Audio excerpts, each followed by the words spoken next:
Elle s'est dit, en mettant un peu, son mari va faire un peu, donc elle a tout versé dedans. Non, Zouglou est doux. Oh. Aïe yo, salut à tous, content de vous retrouver pour ce nouvel épisode de Top Afropop. N'hésitez pas à aller voir les 3 premiers si ce n'est pas déjà fait. Allez aussi écouter mon podcast Léo Analyse musicale de Rudolf. 2 épisodes sont sortis dernièrement. Si le monteur fait bien son travail, c'est-à-dire moi, il mettra quelque part par là, je ne sais pas, les vignettes des 2 derniers épisodes. Voilà, ça fait déjà un peu plus pro, carré, mignon, tout ça. Donc un épisode sur les Kenyans Sauti Sol et un autre sur la jeune Nigériane Ayra Starr. Sans le vanter, les autres épisodes sont aussi plutôt cool, donc n'hésitez pas à tous les écouter. Et puis comme tous les youtubeurs le répètent, likez, commentez et partagez la vidéo pour soutenir le concept. Même si c'est vrai que vous ne savez pas encore ce que je vais dire, mais faites confiance, il n'y aura pas de dinguerie, il n'y aura pas de galère. En moi, allez. Fally Ipupa dit Cap la merveille.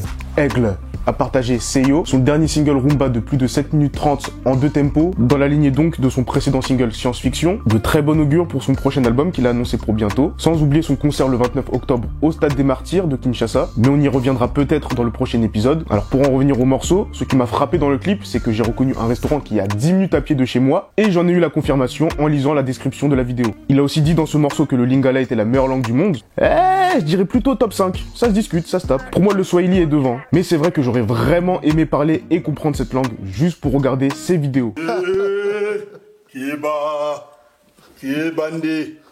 Kieba lisusu, c'est-à-dire agressivité bruitande là, au satara comment. Ah, toi, le système y habite ça, bisambouani, au bout et oh là. Dans un podcast qui s'affiche quelque part par ici et dont le lien sera en description, j'explique pourquoi Jules est selon moi le meilleur producteur de cette scène afropop/afrobeats. Donc pour moi, vous vous doutez bien qu'une sortie de sa part est un événement, encore plus quand c'est un clip sur sa propre page YouTube. Enfin bref, j'ai déroulé tout ce grand tapis rouge, aussi rouge que ma superbe veste d'ailleurs, pour parler de Can't Get Enough, un titre aux sonorités reggae sur lequel le Jamaïcain Projects a posé. C'est un artiste très talentueux qui n'a pas encore véritablement explosé, et ce malgré sa participation à True Love, issu du projet Made in Lagos de Wizkid, en compagnie de Tay Iwa et bien évidemment de l'anglo-ghanéen Jules. Lui aussi ne me déçoit jamais, c'est d'ailleurs mon petit coup de cœur de ces derniers jours. Bon, ça vaut ce que ça vaut, hein, mais en tout cas, le Nigérian Joeboy a dévoilé Little Rhythm. Ce single se veut et est un mélange habile de vibrations africaines et caribéennes. Le protégé de Mr Easy a voulu puiser un peu plus loin dans ses influences jamaïcaines, et contrairement à la connexion afro-caribéenne que j'ai présentée juste avant, celle-ci est beaucoup plus tournée dancehall, bad girl, wine it for me. Bon là je caricature à la mort, surtout que la voix de Joeboy est bien mélodieuse, mais vous avez compris l'esprit. À 7 sur un mec. Eh non, MC Jean Gabin, cette fois-ci c'était à 9 sur un son. De surcroît pour une collaboration que j'attendais avec impatience depuis un bon moment. C'est 100% Kenya. D'un côté les 5 membres du groupe Matata, de l'autre les 4 de Sauti Sol. Ouais, les mêmes que ceux de mon dernier podcast qui est disponible sur toutes les plateformes de streaming légales. Je parle vite, hein. Enfin bref, ils se sont réunis pour Oversize T-Shirt, qui est extrait du premier album de Matata qui sortira prochainement et qui s'appellera Super Morio, un titre humoristique qui colle bien à la mentalité du groupe, qui fait référence à Super Mario, sachant que Morio veut dire feu en Swahili. Bon, maintenant mes lingalophones, mettez en commentaire comme on dit feu en lingala, juste histoire d'être fixé sur le battle de la plus belle langue. À noter aussi que le leader de Sauti Sol, bien aimé, a aussi sorti un solo avec Inoma. Globalement, si vous aimez le groupe, vous aimerez aussi la chanson. Après son immense succès de l'été dernier, l'ivoirien Obams a décidé de proposer un remix de son titre Rhin, et c'est le rappeur camerounais Ténor qui y a ajouté sa voix, une bonne manière de faire perdurer le son. J'en profite pour dire qu'Obams apporte vraiment quelque chose de plus dans ce coupé décalé, avec son phrasé, son humour, ses grandes qualités de danseur, sa coiffure, sa salopette. Mais, nonobstant, Riyad, pardon, il faut bien titrer tes sons sur YouTube, s'il te plaît. Encore une fois, pardon.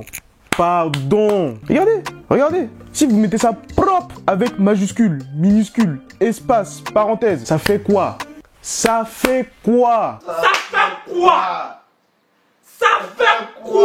Désolé, y a pas un épisode où je m'emporte pas, mais en tout cas, force à Obams. Et on termine avec le Tanzanien Diamond Platnumz qui s'est dédoublé pour nous offrir 2 collaborations à l'international. Le grand écart est immense puisque le 7 octobre dernier, il était à la fois en Afrique du Sud et aux États-Unis avec un Indien. Ah, ok. Bon, merci. Mon oreillette m'informe qu'il ne s'est pas dédoublé, mais que les clips auraient été tournés à 2 dates différentes.